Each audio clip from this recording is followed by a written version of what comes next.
Good afternoon. I, Titiksha Shah, founder member of Kriti UK Birmingham, Oxford Business College, Oxford, and Sampath, under the auspices of British Council, welcome you all to yet another UK chapter of the Right Circle. We are truly grateful to the Prabha Khaitan Foundation, an NGO based in Kolkata who initiated this project of the Right Circle, and promoting acclaimed Indian authors writing in English. And it has now been felicitating this to over 35 cities, both in India and internationally. It is a social non-government organization, and its activities are aimed in the arena, in the betterment of education, culture, art, and women empowerment. When the pandemic brought the world to the halt, the foundation turned to virtual sessions so as not to deprive the literary enthusiasts who've all joined us this afternoon as well in big numbers and enjoy the same from the sanctity of our homes. We are privileged today with this opportunity of having a legend with us who hails both from a religious and unliberated household, I would say, and all of them being voracious readers. Having written 9 books to date, first being in, I think, 2010, and sold 5.5 million copies in the Indian subcontinent itself. He is one of the most celebrated, respected, and interviewed author today in the genre that he writes, which is both historical and mythological fiction.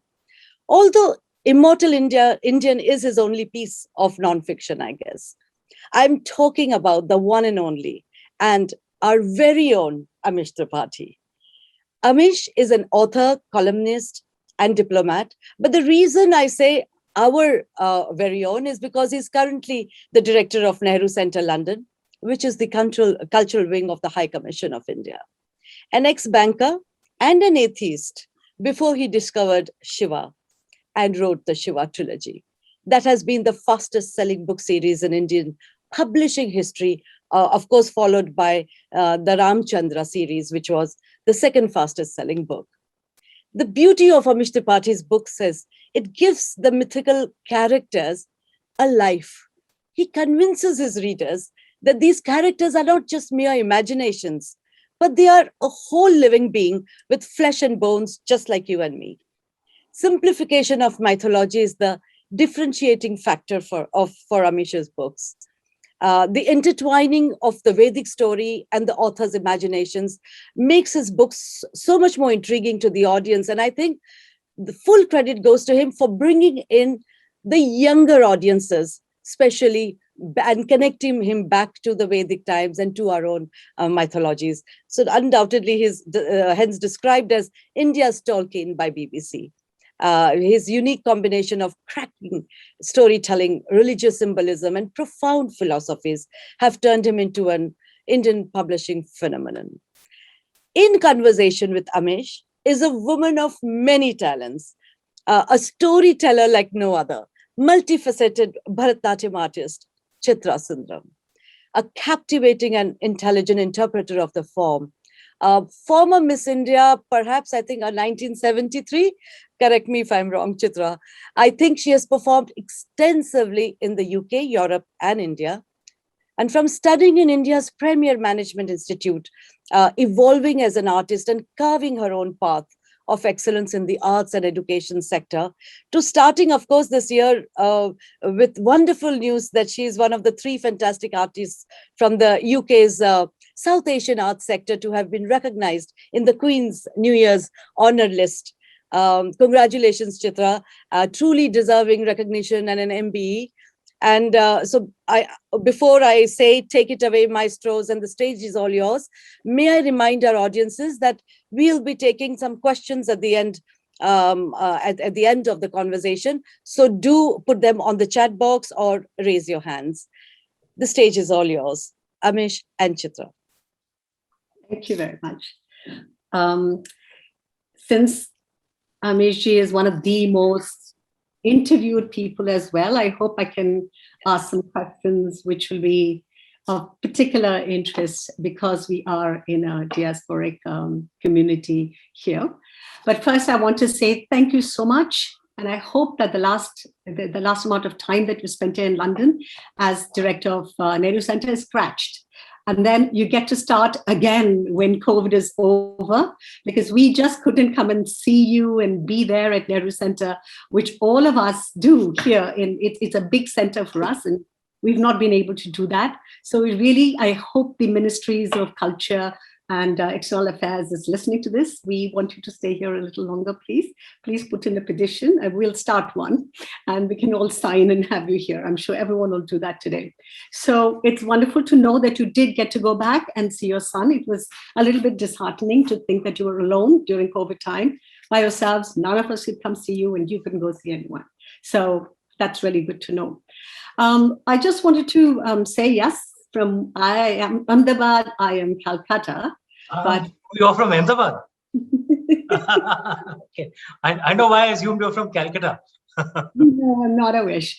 I just wanted to ask, so you had a financial services background like I did, and then you took to something wonderful which has reached so many millions of people.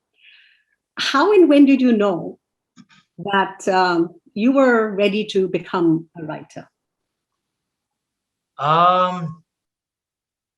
I think perhaps the best way to answer this is life is what happens to you while you're planning other things. So I was never really planning to be an author. I was always a voracious reader. In our family, everyone reads a lot. But a story kind of grabbed my soul. It began as a pure philosophy thesis, which then got converted into an adventure. The idea being to convey those philosophies through that story. And I began writing the story for myself. I wasn't really writing it for anyone else. Never really thought it would get published. I guess my family would read it because they had no choice. But I wasn't really thinking about where it would go. It was just a story which had grabbed my soul, and I just wanted to write it. So, I've said this often that perhaps, without realizing it, I was truly living that philosophy of karmanya vadikaraste ma phaleshu kadachana, that do your karma, just be detached from the fruits of your karma. I was just doing that because I enjoyed writing so much. Secondly, fortunately, because I had a good job, a financial services job which paid the bills, I didn't have to bother about the writing serving any purpose. Sometimes money has this this thing of corrupting the flow. If you are writing because you need to pay the bills at the end of the month, you're forced to make choices you may not want to make. So it's just a happy series of accidents. It doesn't sound sexy and wonderful. I know that I didn't have this brilliant strategic plan.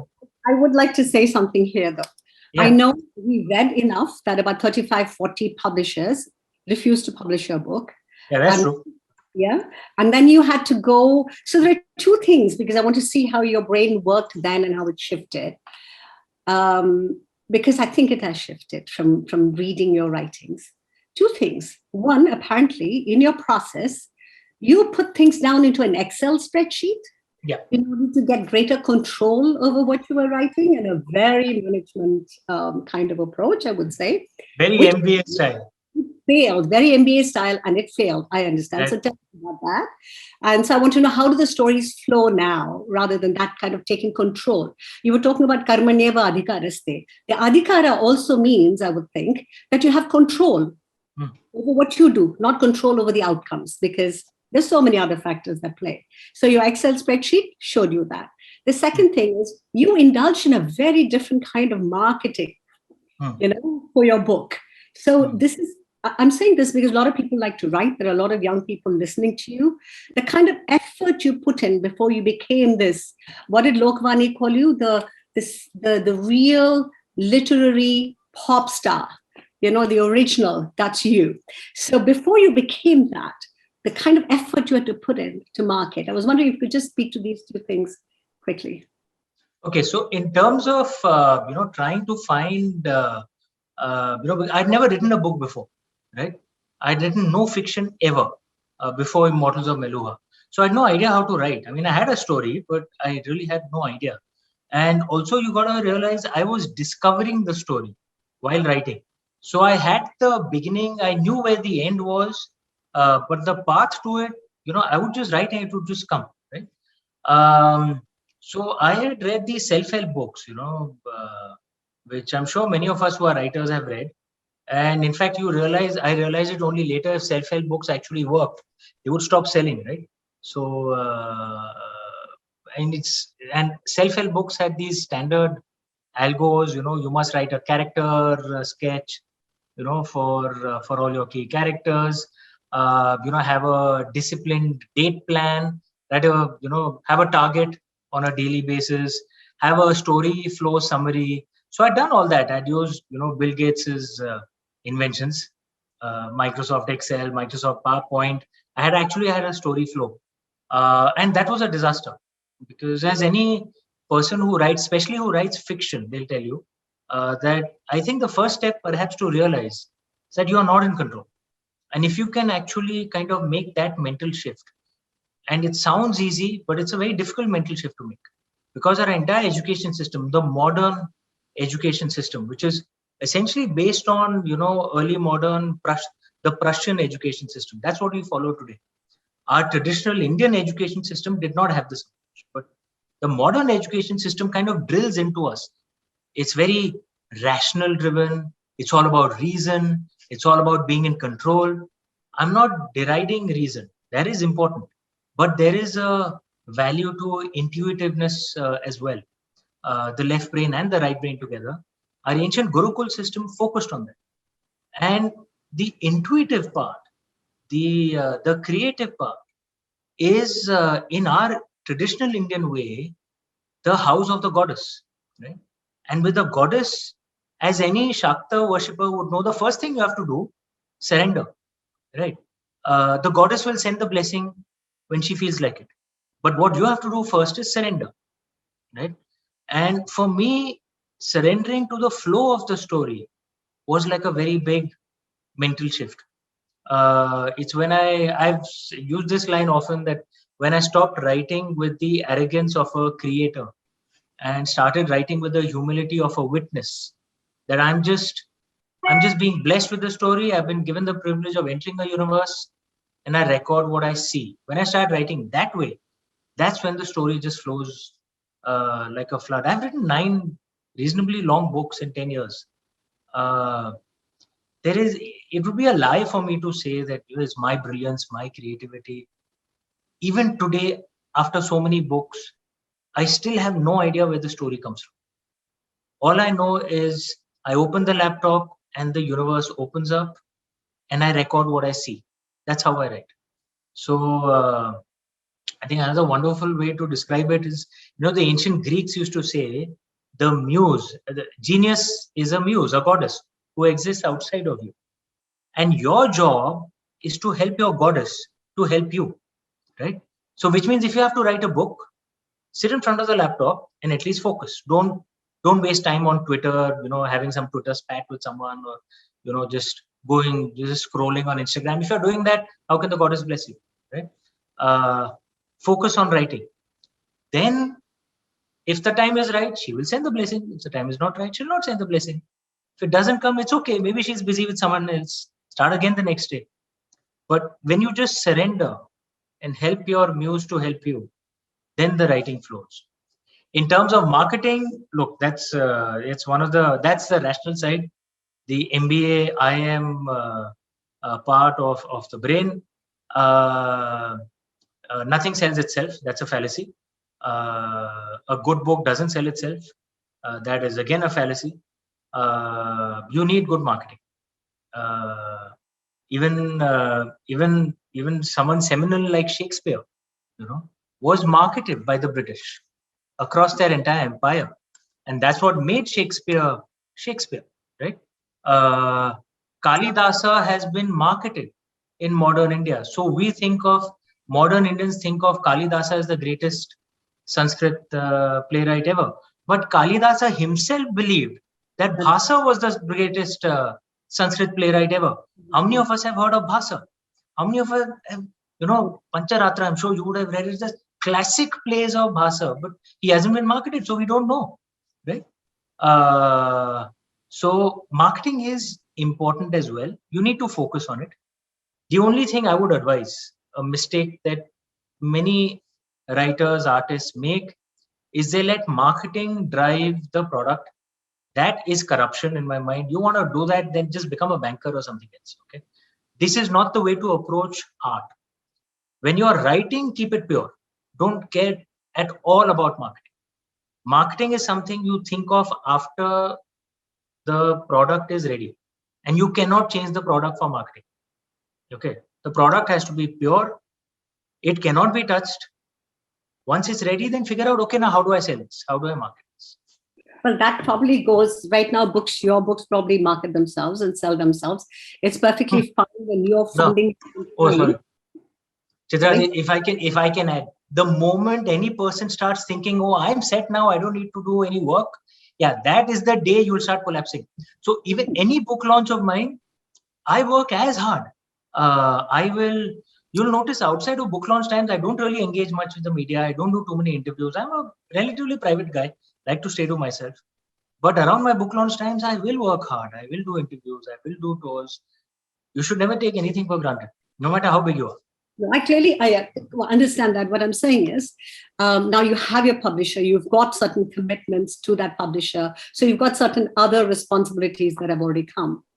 But just because I work in the field of dance and theatre in this country, and because we have probably a lot of dancers too listening, when you're funded by an organization, then it comes with strings, because they also direct the artistic product. So it's a little bit different. So I think we're talking of two different aspects of art making here. I'm just curious still, who did you start? You said first you didn't write for anyone but yourself and your family.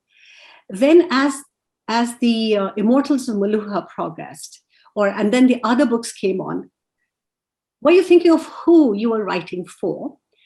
And I ask this because as you become an important voice, and people have called you among the 50 most influential Indians, the 100 most this, you've made all these top lists. With all that comes a lot of responsibility. And there's other reasons also, because you're talking of very important mythologies, things which are sacred to people.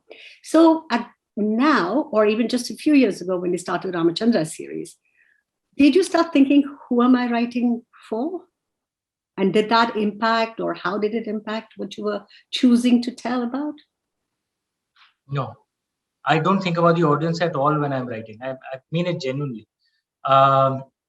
It does so happen that most of my readers are the youth, which is kind of ironic, because the first book, that was Immortals of Meluha, which was rejected by most publishers, their main reason to reject it was that this kind of subject I've picked would mean that the youth would not be interested in it at all, and they are the main market. So that's why they rejected it. And actually, it's the youth who are reading my books the most. There's this various thoughts that they had, that look, the youth are only interested in syrupy college romances. They're not interested in this. They said your books are too long. You have too many philosophical discussions. The youth like things simple. I think it's just frankly publishers looking down on their audience. Frankly, this just is assumption, that the youth will not like to read things which kind of provoke them to think. That's nonsense. I mean, I've discovered it's not necessarily true. Now, but having said all that, if I start allowing that to impact how I write my book, then I'm not being an artist. I should be true to myself. On this, I'm very clear. I'll continue to write my books the way it comes to me, and with Lord Shiva's blessings, hopefully it'll keep selling. But if it stops selling, no problem. There's another job right now, but look, this is a Sarkari job. It's not really that it pays that much, but this I'm doing more for. Right. I have found that you get the time to write from. Yeah, exactly. Yeah, but if my book stops selling, I can always go back to a banking job and I'll figure something out. But I will write the way it comes to me. The key thing, though, that you've put down of responsibility, that I think is something that one should take, any artist should take very seriously. And by this, I don't mean, looking at the audience, because your audience may actually like something, but should you be putting that in your art? should you have your own internal compass? Should you be guided by your own swadharma, your own personal dharma? You know, and this is important. You can put very different facets of the debate, but if you take a stand which you know is perhaps not the right thing to do in the way you behave or in the things that you write, that amount of responsibility should be there. So what do I mean in practice? So Indian films, for example, especially Bollywood movies, have, in my opinion, for decades normalized stalking, normalized, frankly, harassment of women by the heroes. Ladki ki na mein na hai, sorry, na mein haan hai, or hasi to phasi. I mean, the way they have done it for decades, the way the songs were, the heroes would do it. No, boss, ladki ki na mein na hai, na mein haan nahi hai, right? And Bollywood has normalized a lot of extremely troubling behavior. And for that, Bollywood has to take responsibility. And they must make sure they don't do such, and this is personal responsibility. This is not about, just doing what the audience tells you to. Even how you behave in the public space. If you are in the public space, you must have some personal responsibility in how you, carry out at least your, so these are things which I think is part of our traditions. In the Indian way, being in the public space, having influence, having power was not a right, it was a privilege. You took it as a responsibility. That is the way I think that all artists should have that. I might sound a little boring, and I'm not saying you have to be boring in your life, but be responsible, have a sense of dharma, have some personal compass.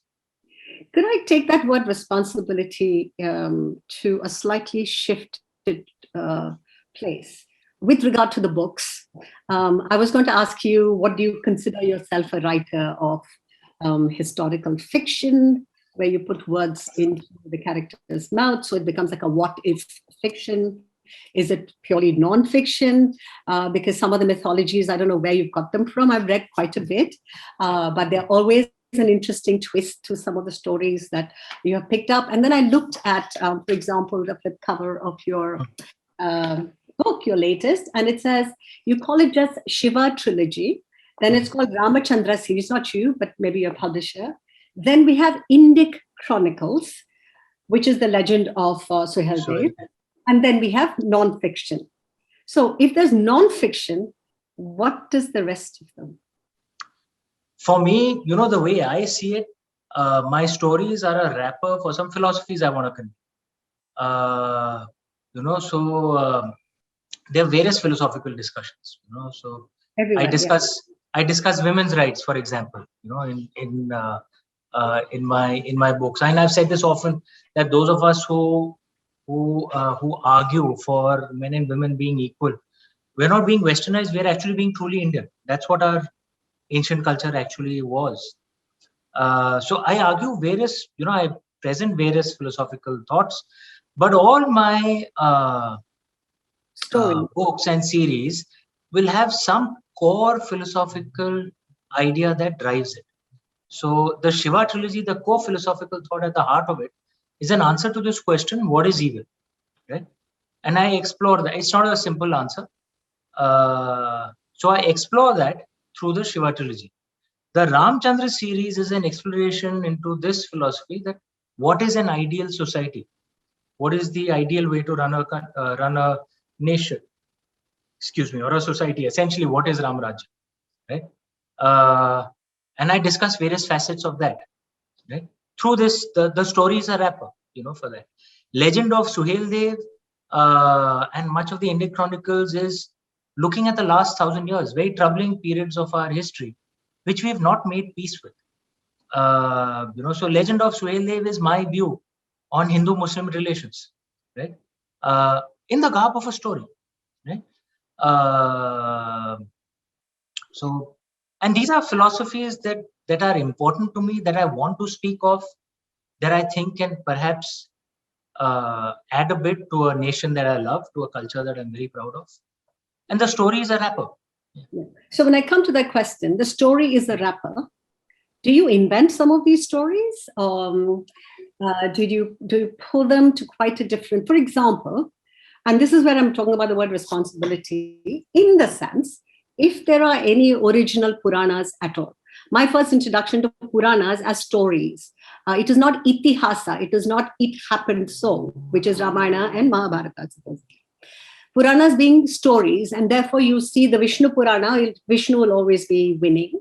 If you say Shiva Purana, Shiva is always winning. The same Purana story appears in all the different stories, and it spans a huge number of years over which these stories were told and retold. So yours is also a kind of retelling. But in your retelling, there are some things, for example, I'm asking myself, why have you, what is the purpose in taking Shiva, who we consider and who you say is very conceptual? For me, that's why it's the most attractive, very personified for me, but also very attractive because I call him a god for all reasons. For anyone, anything, he's there. So it's a he, yes, for me. And you place him in the time period of what we call an avatar, which is part of itihasa. So you're taking something which we know already as mythology, which we don't call fiction, and you place it in something which most people don't believe is fiction at all, that it actually happened.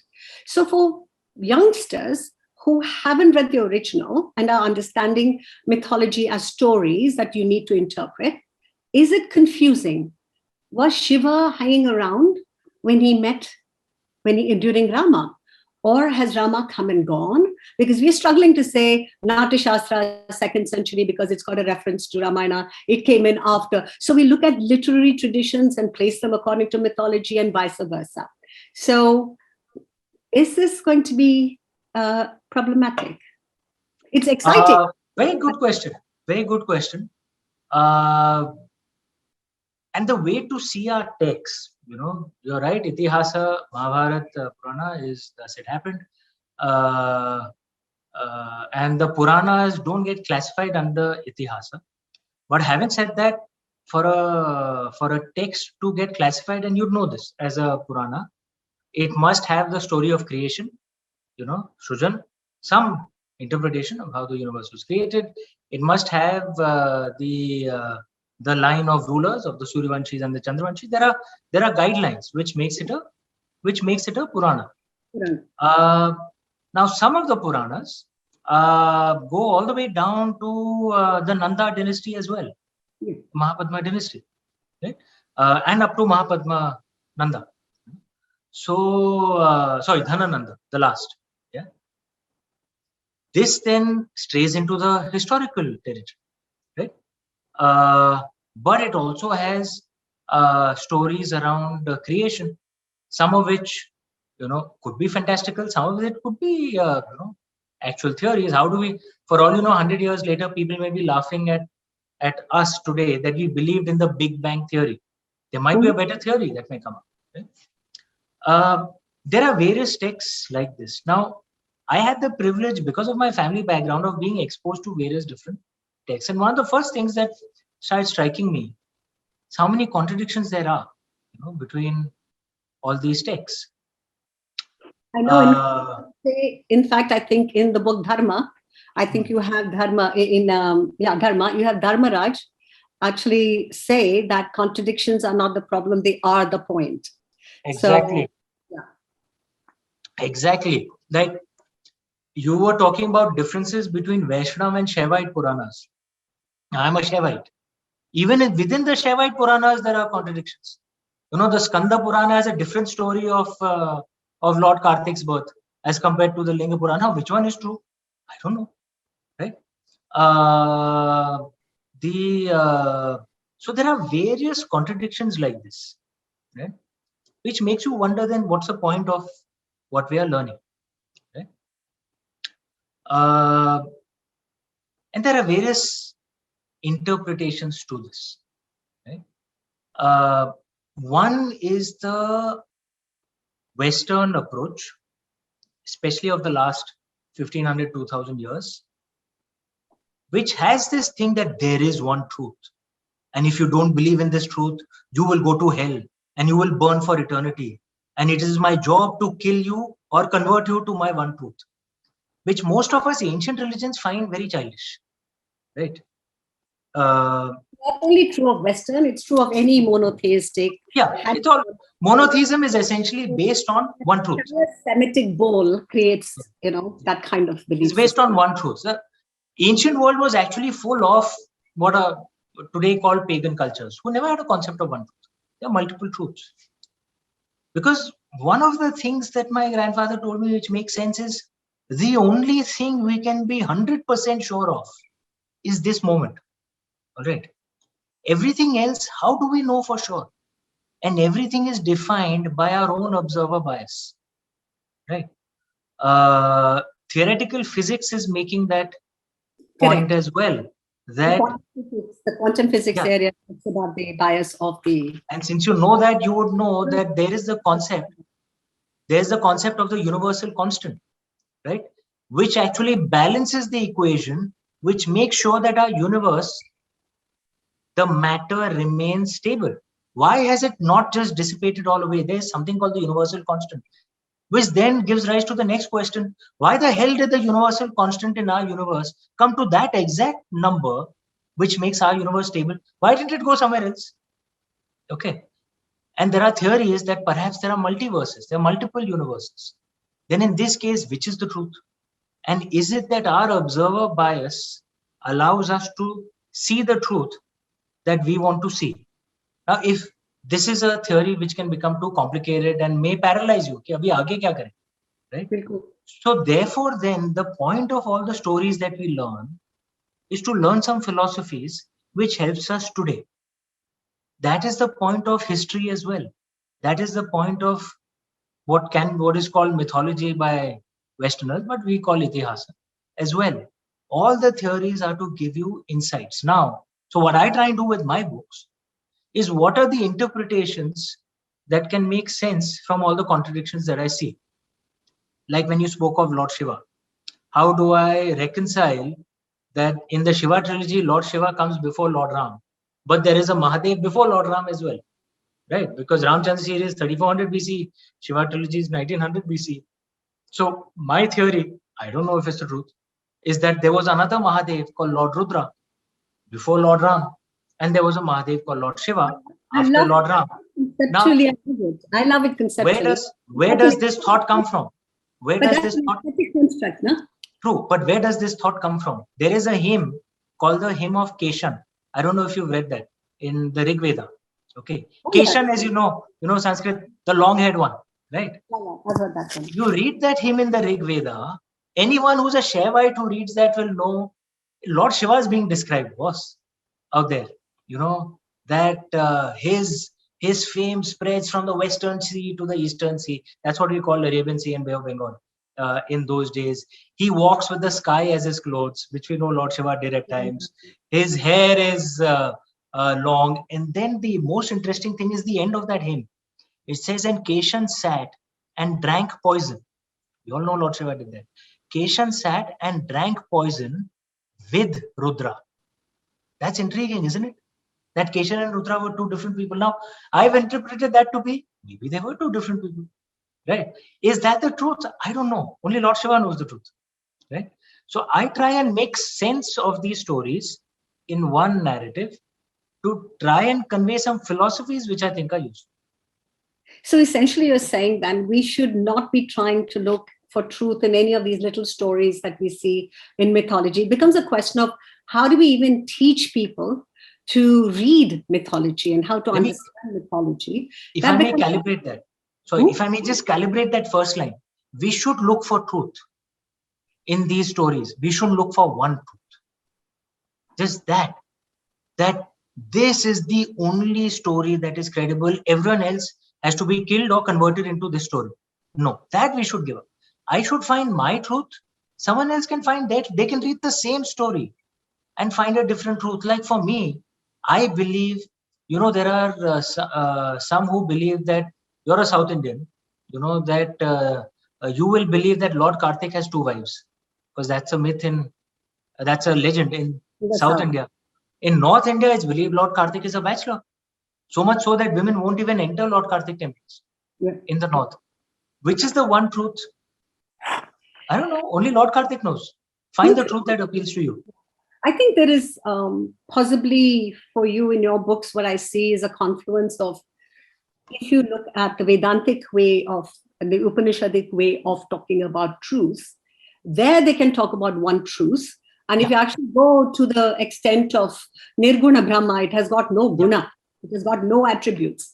But then it has to come down to our human understanding and levels. And therefore, with our, like Krishna says to Arjuna, how are you going to see with your eyes? When Arjuna asks to see his Vishwarupa, he says, "Dadami te chakshu."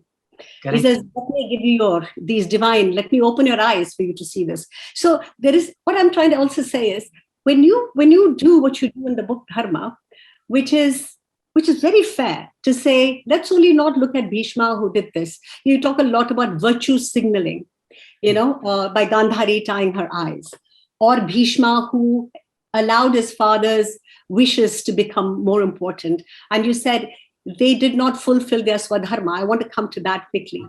And you said your own Swadharma as you're following. But when we, again, are we looking at it when we start analyzing too much, and we don't do it in poetic terms, do we lose this fire and passion that allows for art to flourish, for me to be in love with these people as flawed they are? The great epic truths that people fight and give their lives for. I know it happens on the streets, which is bad news. I mean, I agree. I was going to ask you where that comes in. The notions of Ishta Devata. How do you reconcile, all this philosophy that we want to do on one side, which is always the problem for what we call Sanatana Dharma being all put together by Shankaracharya with all the rituals. And then we call it Hinduism, or the Arabs call it Hinduism in the 8th century. So how are we to find our way through morass? I know you write a separate book called Dharma, which also we shall look into. But for the time being, how do we do this? Again, good question. Has many facets to it. Let me try and explain it through a few things. One, when you speak of philosophies and the Gyan approach, one of the things that comes down from our ancestors, this is not the only approach. There are those of us who are Gyan yogis, who love the path of knowledge, and we use that to go to the divine. There are others who may find their Swadharma attracted to the Bhakti yoga, right? The path of devotion, of love, of passion. There's nothing wrong with that too. There are some who are karma yogis, who are essentially about action. And this is especially true of those who are leaders, they are karma yogis, right? And they remain focused on that, and that gives them purpose. There is, of course, a fourth path as well. But that it's always suggested that is not for us ordinary people. That is only for the siddhas. We should avoid it unless we have really mastered the arts that much, because if you're not ready for it, it can be a pathway to insanity, right? But you have various different paths, and you should be aware of the strengths of each path and the risk as well. Like the path of Gyan Yoga comes with the risk of ego. That those who have Ravan, for example, those who have knowledge will assume, you look at the way it happens in the modern day as well, the way intellectuals talk down to those who they think are not intellectual. Happens in India, happens all over the world. That's a risk you should be mindful of and aware of, because that will hurt you the most. Forget about others. It doesn't hurt others, it hurts you, right? Then Bhakti Yoga has its own risk, the path of love. You will hate that which is not the object of your bhakti. That if I am a lover of Lord Krishna, I have to despise some other god or goddess. No, that's not what Lord Krishna said. Correct. So be aware of that the path of bhakti doesn't mean you have to hate that which is not the object of your bhakti. And with karma, this is one of the things I've been thinking of. What's the downside of karma? Often I think it's judgment, actually. Those who are working the way they react to those who may not be on the path of karma, right? Who may be on the path of love, and those of us who are karma yogis will say, "Ye to fatijar useless guy hai, pura din naasta rehta hai, ye kya hai?" So how do you make sure that you are on the path which helps you, but can control the risks? Every path has its risks. You should be aware of that. Try and Okay, control. to this question then. You have to choose your path which is good for your swadharma, right? So now I'm coming to your book, Dharma. I'll have a few more questions on it. We have another 15 minutes, is it, Diksha? Because you gave me the mic at 2:16.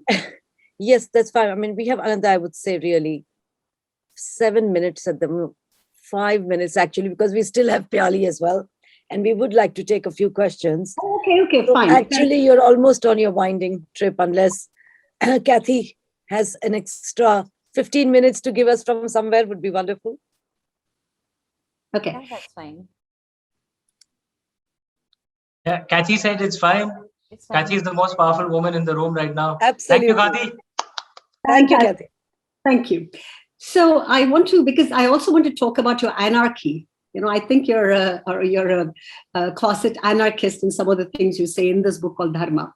But first, I want to ask you if you can, because not everybody might have read it yet, and we want to talk about this book.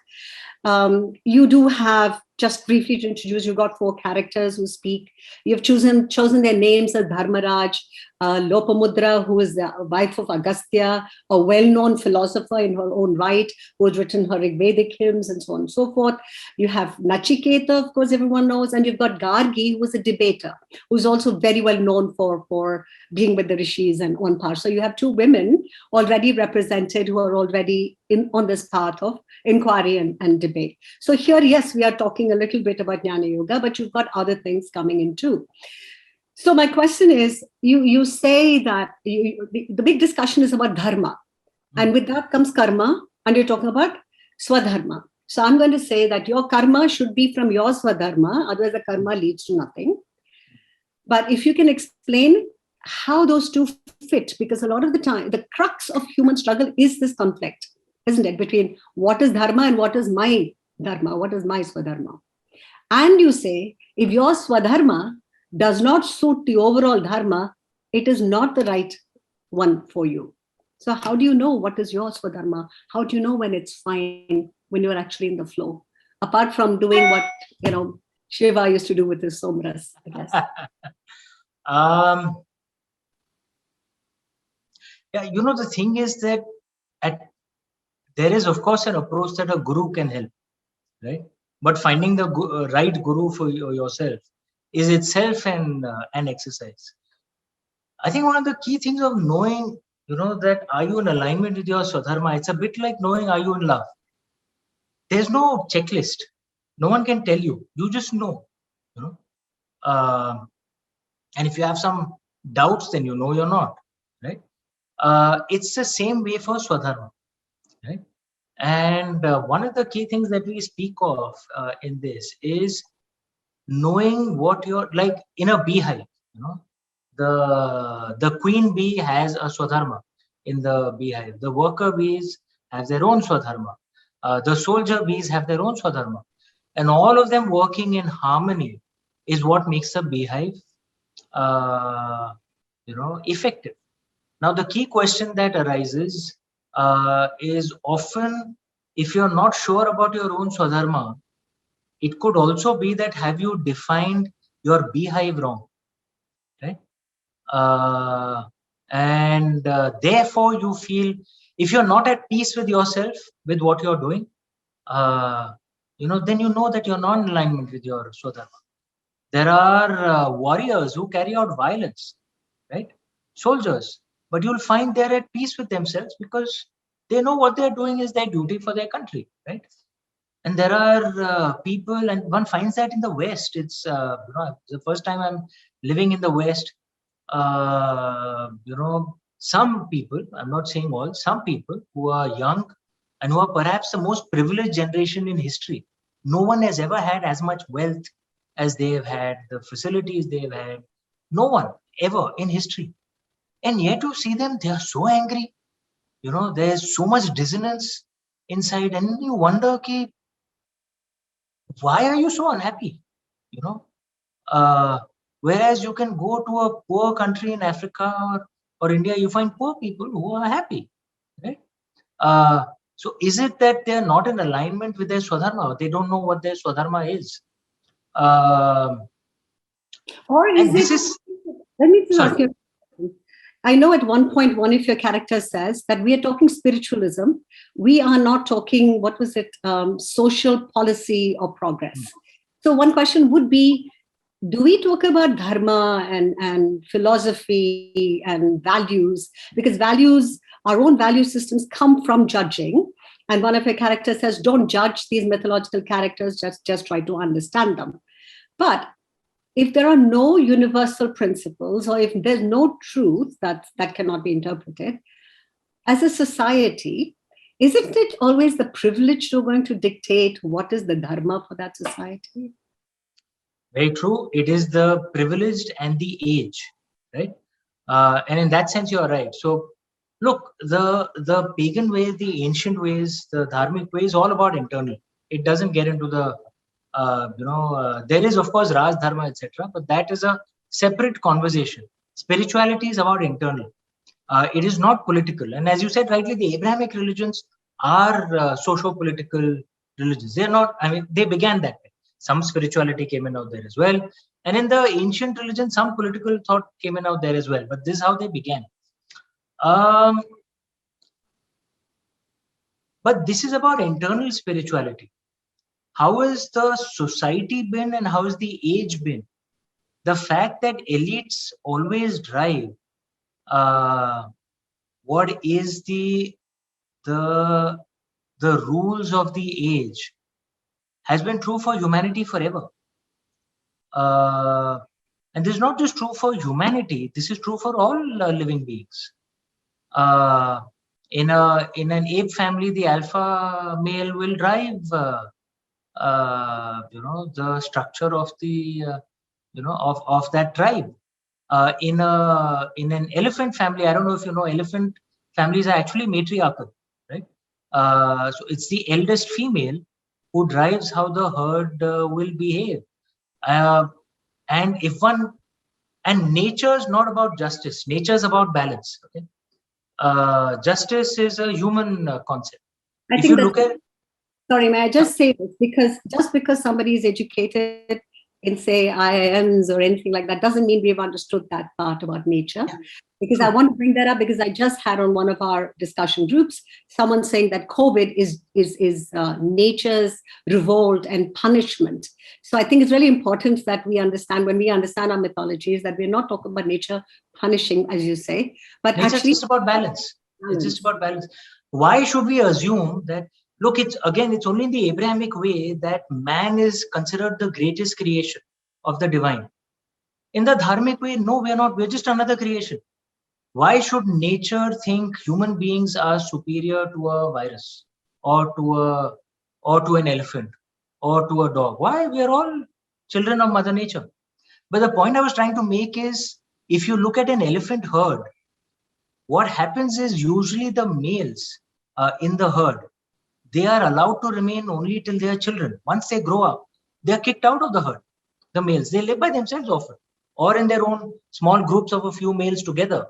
They're allowed to come back to the.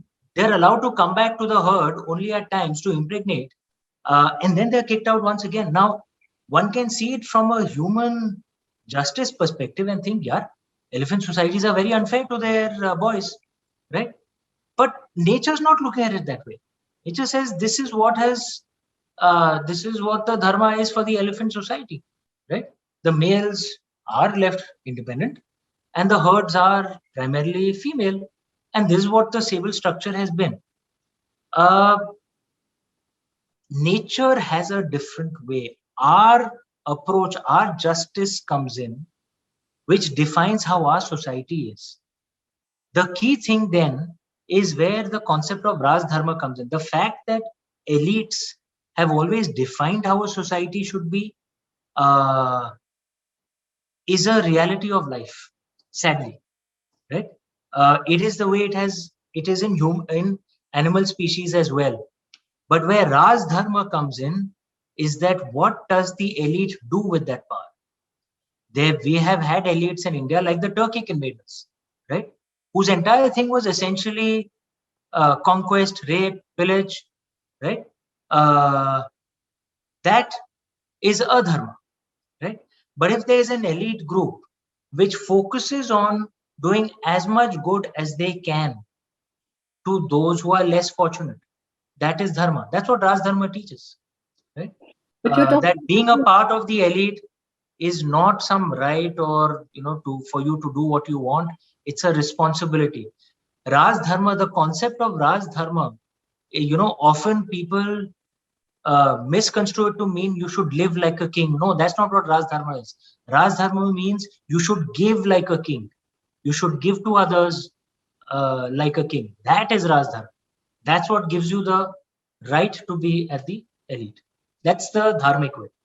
in the interest of time, and because my friend Piali, I want to say I was amazed and delighted when Piali asked me to be the one to talk to you, have the opportunity to do that, because it was amazing. And for me, your name will always be associated with that image of the back of a scarred back of Shiva with his matted locks, looking over Mansarovar and looking into the universe and the future from there.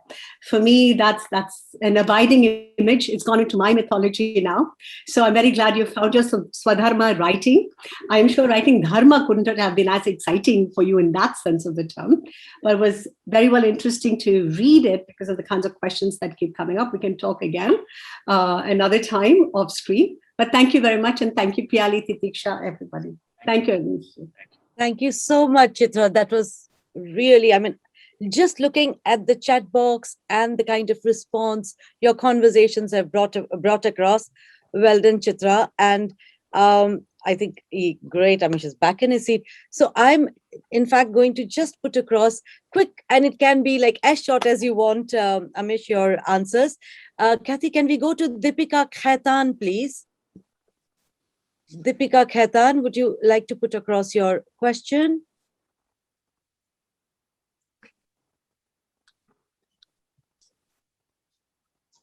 Hi, Amish. Yeah. Hi, Amish. Can you hear me? I can hear you, Deepika. Go ahead. Yeah, so I'm a startup publisher, struggling one. So I was just wondering if you coach writers, or are you a mentor to certain writers? You provide that. I'm really jammed for time, yeah, Deepika. So because I am writing as well, and there is this Sarkari Naukri too. I do try and engage at LitFest with the various people as best I can. Mentor would be a little difficult, but I have started a writers center where I've hired, because I have more story ideas. I've been blessed with more story ideas than the capacity to write. So the core stories I'll continue to write, but in some stories, I might make the story summary, a 9,000, 10,000 word summary, and work, with a team of writers to write the book. The way Wilbur Smith does it, or James Patterson. Yeah. So I'm trying that too, but just mentoring may be a little difficult. Okay, thank you. Thank you, Deepika. Thanks, Deepika. And all the best for your publishing company. Thank you. I have Jaita Ghosh, who is a student and having internet problems. So she asks, Amish sir, why did you choose history and mythology as the genre for your writing? Yeah, you tend to write stories, or rather stories tend to come to you in areas where you have knowledge. And I have knowledge in these areas, so maybe that's why stories have emerged in this area. Having said that, my son likes to read fantasy fiction. He likes Rick Riordan, who he thinks is a better writer than me, and that is that troubles me very deeply, because I don't care if no one else read me, but my son has to think that I'm the best. So he likes fantasy. So the next series that I might write maybe based on this. I'm thinking of, there's a story idea that's come in my mind after the Ramchandra series is over. Something which has elements of gaming and time travel, and is set in the modern day. I might write that. Wonderful. Next we have, I can see a raised hand from Prankit Gupta from Bristol University. Kathy, could you bring up Prankit Gupta, please? If you can unmute yourself, Prankit. Hi. So, lovely conversation. And really, most of my question has already been answered. But I just wanted to say that, the Shiva trilogy is one of my favorite book series. And, the whole sort of mythological figures in a historical setting, like equal parts science fiction and fantasy, it just sort of opened my mind. It was like a mind blowing when I read it years ago. But as the conversation covered, what makes it great is that it has so many layers and it brings forward all the sort of philosophical debates and ethical dilemmas. And it really shines a light on it, on the thing from different angles. There's different perspectives. There's the whole thing about the winning side, sort of rewriting history and history getting skewered into myth. So I guess my question really is that, because it's so jam-packed with different ideas and philosophical arguments and different perspectives, like how long was your writing process for this? And is this something that was sort of mulling in your head for like a long time, that you were planning, you have all these different ideas you want to put in the book? Or was it something that kind of just came as you began writing it? I have to be honest, it kind of comes on tap. Mm-hmm. I'm thinking of philosophies most of the time when I'm walking or jogging or something, and I speak a lot to my family on that. So many of the philosophical insights come from those discussions. The first book took a long time to write. Immortals of Meluva took some 5.5 years. But that wasn't because the process of it took that long. It was because I was also working at that same time. First 2 books, remember, I wrote along with my job. And also, it's the first time I was actually writing anything. As I said with Chitra ji, I had gone on that self-help group, nonsensical path. I wasted a lot of time out there as well. But post that, each book takes me on average year and a half. So it comes reasonably fast, considering my books are actually reasonably long. Most of them are 450, 500 pages. And because they are set in the historical age, I have to read a lot more. Like, like in Sita, Warrior of Mithila, I had a scene where I showed, Devi Sita essentially practicing with a spear, right? She's throwing a spear. Now, that would have been basically 5-6 lines for you, right? But I would have read at least 25 pages, for those 5-6 lines, because if I write something in the modern day, if I have to build a scene for you, say a boy and a girl are going on a date, right? I don't need to build anything. I just say they walk into a coffee shop, the scene is built in your mind. I can jump straight into the conversation. But in the historical fiction space, I need to build everything, right? So if she's throwing a spear, what is the logic of how a spear is designed? Should you run and throw, or should you stand and throw? How do you grip the spear? Do you flick your wrist at the end? These are all techniques which you won't even know, right? None of us would know. But I have to read some 20-25 pages and then describe that in 5-6 lines. So as a thing, I have to read a lot as well. I end up reading a lot of, and some disturbing stuff, how people die, how ancient wars were, where the muscle groups are, where the big arteries are. These are all slightly disturbing things. Why is it's slightly bizarre. I'm sorry to, make it in this thing, but do you know in ancient times, before going into battle, all soldiers were advised, empty your bladder and your bowels. Okay. All soldiers were advised that. And I had read this somewhere and I'm like, what is the logic for it? It was discovered because abdomen wounds weren't necessarily fatal. But if they happened to cut your intestines and if there was excreta out there, you would die of internal infection. So they were told, clear it out. Now, this is a bizarre thing, but you can imagine I read nonsense like this. But this is what makes the book rich, right? That you'll actually know how battle took place in those days, how people lived in those days. So therefore, I end up reading a lot, and I'm still able to. It's not that I do research while writing. I just read all the time. So the writing process is quick. Takes me a year and a half per book. Thank you so much, Amish. I mean, that was, Prankita, really, really, absolutely detailed one for you. And I think we just have time for one last one, which is Bishakha Sarkar. Kathy, it's Bishakha Sarkar. If we can just take one last question before we bring Pyali in. Unmute yourself, Bishakha Di. Thank you.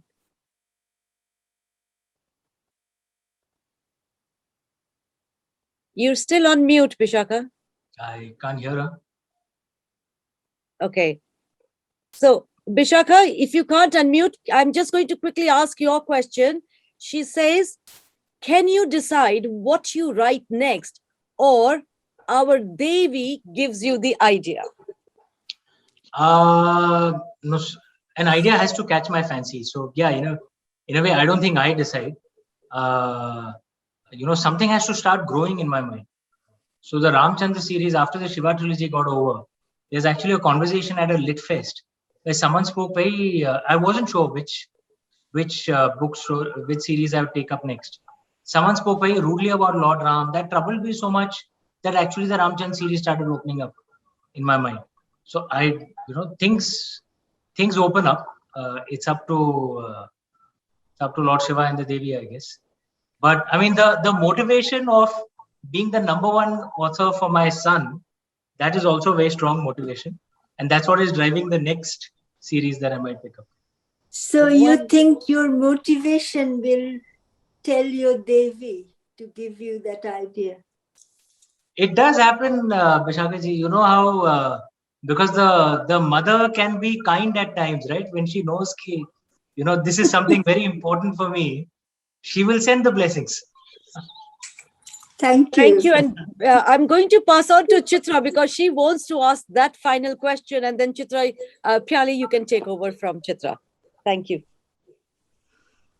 Please unmute yourself, Chitra. Can you unmute yourself? Okay. Done. Very quick question. You write like it's a film script. You storyboard, right? Every scene for us, it's completely visual. So I went on to look to see were there any film deals. And yes, you did have your Immortals in Maluha bought by Karan Johar at one point in time. And then the story is that he said he's giving up the rights for that because he was too nervous to create something on gods in the climate in India. And now that someone else, a few years later, 2017, now somebody else has got the rights to the book. So is there that kind of danger also to doing interpretations when you're writing about gods? Look, I mean, controversies do happen in India. That is a reality. And this is something that having said that, I mean, what I would say is that more often than not necessarily that this is what happened with Karan, but more often than not, controversies are created by artists themselves with their friends in the media to get, easy publicity. It's one of the easiest marketing tools available. We all know what happens. And if you yourself avoid controversy, then it doesn't happen. Secondly, there are rare instances where controversies themselves by themselves come up. I think, look, I know it might sound slightly diabetic and syrupy, but if you have your heart in the right place, and if you're actually doing it with honest intentions, it shows in the book, or the movie. And then one can avoid controversy. But one of my key things, for me, I'm very clear. I never want to sell through controversy. I'd much rather not sell, than sell through controversy, because if the aim is to be true to myself and hopefully have some impact, on a land that I love so much, then people need to read my books or watch my movies with an open mind, right? And moment you become controversial, people pick sides, either pro or anti. They're not listening to you with an open mind. I should say that one of my books, The Legend of Suheldev, this one, I'm actually producing myself. I've started my own company. We've raised funding. We've got partners, and in fact, we're in the script development stage right now. Fantastic. Well done. Thank you. Right. It's me now. and this is one Right Circle session that could have gone on for at least a few more hours. It was so engrossing and it was so enriching.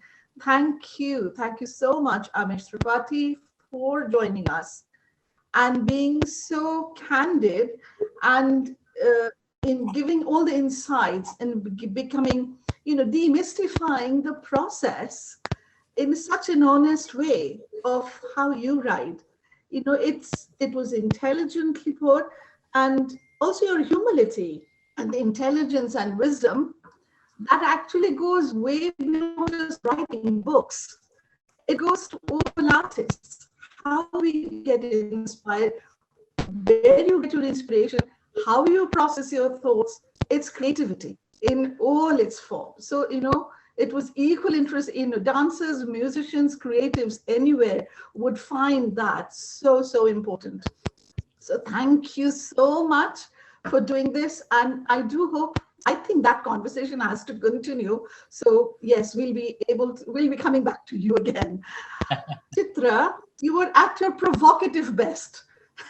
Brilliant. Thank you so much for keeping this conversation going in such an interesting way and sometimes challenging, Amish, which I like, which I absolutely loved. And, getting you to think beyond, getting you out of your comfort zone, which is what you liked, I guess, I hope as well. And what a wonderful audience we had, and so many questions. There is another book over there. Brilliant response. So I hope we'll be able to respond in some way to some of those questions. And that's going to Prabha Khaitan Foundation, who enabled these very, very beautiful, very successful Right Circle events. So very thankful to them and our partners, of course, Kriti UK and Oxford Business College. We are wonderful. We bring people together. And Amish, you are a star. Thank you so much for doing this with us, and hope the relationship will continue. Thank you, everybody. Amish, what we would say is, because these are virtual ones, but what we would love next is when everything is open for you to come to Birmingham with the books, and that's what we will do. With that promise to our audience, wonderful. Well done, everybody. Absolutely. I'm looking forward to that. Goodbye. Looking forward to the movie. Yes. Thank you. All the best. All the best. Bye. Thank you. Bye. Thank you. Thank you, Amity. Bye. Bye.